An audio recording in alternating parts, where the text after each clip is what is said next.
Hello, Raiders. This is Ezra, and welcome to my Bastion. It's September the 6th, and depending on where you are in the world and what time zone you're in, the Iron Twins might have been released today or yesterday. Personally, it was for me this morning, but I didn't get to do a whole lot with them. I was out traveling for work, but I did want to talk a little bit about how I'm approaching the Iron Twins and the philosophy I'm using to building teams going into it. As the difficulty level ramps up, we might change, but we know what we know now. So let's go first and look at the Twins and the dungeon, and we'll talk about how I am doing it. So the Iron Twins, match the affinity of the potion keeps, so that's at least something we're used to keeping track of. And personally, when you look at my the team I use for stage 1, this is how I also did the Force Affinity team that was out yesterday. Personally, I am going for all champions that match the affinity of the boss. Certainly when you look at his passives, it wants you to have that set up where non-matching affinities make him stronger. And then I'm looking at covering all the general bases. We've got here Tyrell for attack down and defense down. He also has a relatively good aura. We've got 2 hit point burn champions in Underpriest Brogni and Akoth. The other bonus about Underpriest Brogni is he puts up big shields. We've got heals and reses, and then we have a buffer and debuffer. Lady Kimmy is especially good because she has a decreased speed buff, which is also shared by Sile of the Drakes on her A1, which keeps him from doing some other more difficult moves and buffing himself. So I'm going to kick this battle off and talk through it as it happens and note a few interesting things I found out early on. Now, much like Doom Tower, if you fail a battle, you don't lose your key. However, you do lose energy, which, it's a weird half and half setup, but that's how they decided to implement it, not necessarily the choice I would make. This is running on full auto. Resist certainly helped to avoid the stacks of bad buffs for the Iron Brand. But really the point is, there we go. Early on, speed down. I was hoping we would have got some hit point burn on him. But especially the first couple levels, it's relatively easy to plow through. When he hits health milestones, much like the Ice Golem does, he strips it or cleans his own buffs. That's not so helpful. I assume that debuffs will be more useful later on when he has more health and you don't burn through it quite so fast. But here we are going through the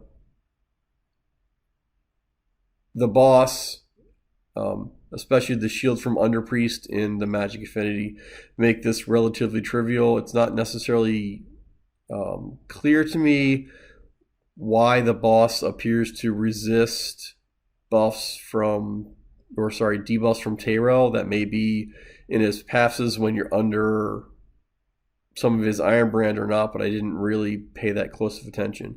So I'm going to burn through this and we will win shortly. I think really the key to this is if you keep decreased speed on the boss, he's super, super easy. There's 2 champions you can get to do that.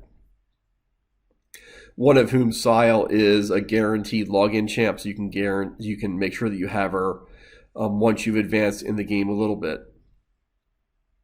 Now I'm going to move forward a little bit and talk about level 3 and see how we do there. So let's move forward now to stage 3. Same team setup. I'm just going to let it run in auto, and we'll see how we're going to do. Based on how stage 2 went, I'm not going to be super surprised if we plow through it. But my account is 3 years old, so that's probably not shocking. Those of us with less developed accounts will probably get slightly more difficult results. I will say I'm surprised here. I thought Lady Kimmy had relatively good resist, but as you can see here, she's got half the stacks that Tyrell does. So certainly I think resists here are going to be one of the keys in terms of doing well against the boss. That and keeping decreased speed seem to be really the keys so far.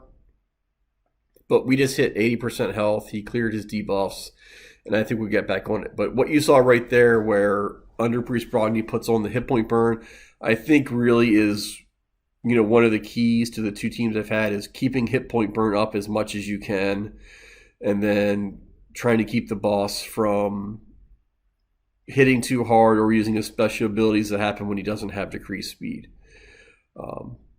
We're at now 60 or 75%. Shortly he should strip his own buffs or strip his own debuffs, and see how we do. There we go. He just took his own debuffs off. You get to start over. Like I said earlier, I think when that gets to be a higher level, that will be much less frequent, and you can probably rely on a few more ticks of hit point burn to get his health down. But that was just 40%. I think we'll make it through relatively easily. If not, even if Tayrell dies, we have res from Sile, so we should do okay here. We're just going to finish with the boss real quick. It'll probably be a 2.5 or 3 minute fight when all is said and done. But, as to be expected, early level content isn't as difficult as late level content. So especially as you're building your account, here's where you can farm some soul coins, I think the name is the currency, in order to buy some soul essences or soul stones at the soul shop.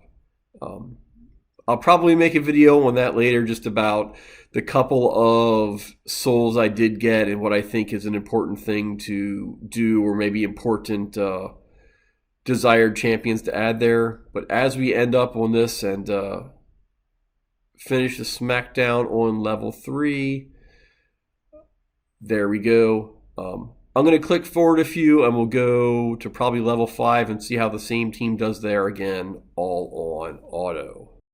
So here we are to level 6. Level 5 went off without a hitch. I will say, in the anticipation this is slightly more difficult, I made one change to team setup, which is probably important depending on the team that you do have. I changed Lady Kimmy to prioritize Flurry of Petals to try to get the decreased speed and decreased accuracy on, which keeps him from doing the turn meter increase.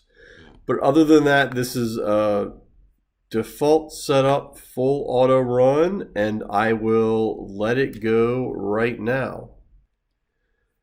And as we click in, I will say I'm expecting this to be about a 3-minute run. We will see how it goes. After the screen draws, and then there we go. Lady Kimmy getting the decreased speed off. That makes a big difference in the beginning. But other than that, things should go about as expected. Managed to miss the hit point burn there. Not so awesome, but oh well. Also, you'll see here, I think we can... Actually, no, the decreased accuracy didn't go on, so it was all natural resist. I'm hoping that we get the decreased accuracy on the boss, and that should help with some of the stacks. There we go. The decreased accuracy is there, and then he cleansed it when we hit 80%. So, the run's a little bit better with some AI team tuning. Still not perfect. We'll see how it goes, but we made it to 75 or 80%. Are generally keeping the debuffs on him, so I'm expecting this to go through. And then come, let's see, today is Tuesday, so Friday or Saturday, I'll get another chance with 6 more keys on the Magic Affinity Dungeon. I'm not going to buy a bunch of extra keys now.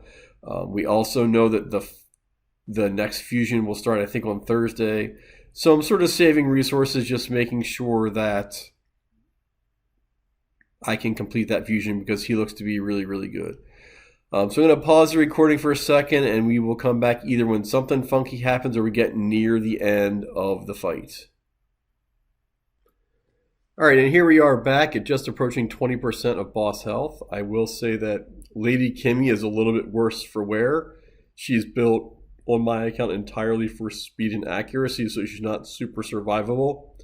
It's really relying on the shields put up by Underpriest Brogni and the decreased attack from Tyrell to survive. Overall, I think this is going to be a successful run. I will say it's going to be, 5 minutes, not the 3 I expected, so a little bit slower, which means the boss is getting more difficult. I expect if this is level 6, I can probably get to level 8 or 9 before I really have to worry about tuning or changing gear or worrying about optimizing too much. Which, looking back at the stages, I think stage 11 is the first stage where you're going to really want to try to farm, because you'll be able to get these immortal soul essences. And that's my goal, is I guess Friday, Saturday, when the next version of this comes out, is to try to get to stage 11 just an attempt to farm and get soul essences. Beyond that, I'll be, okay if I need to re-gear some champions or progress my account more to get that, but that is my goal. And based on where we are now, that seems to be reasonably possible. So this is my analysis of the Magic Affinity Iron Twins boss. I'm going to try to do Spirit Affinity tomorrow if I have time, and then Void Affinity on Sunday when it comes out. Stand by on my findings and some of the teams I built. I'm going to follow the same philosophy of the different roles for every affinity, and we'll see how that goes. This is Ezron. Thank you for your time watching. I really appreciate it. Please drop a like or subscribe, and keep coming back to the channel for more content. Thank you for your time. This is Ezron signing out.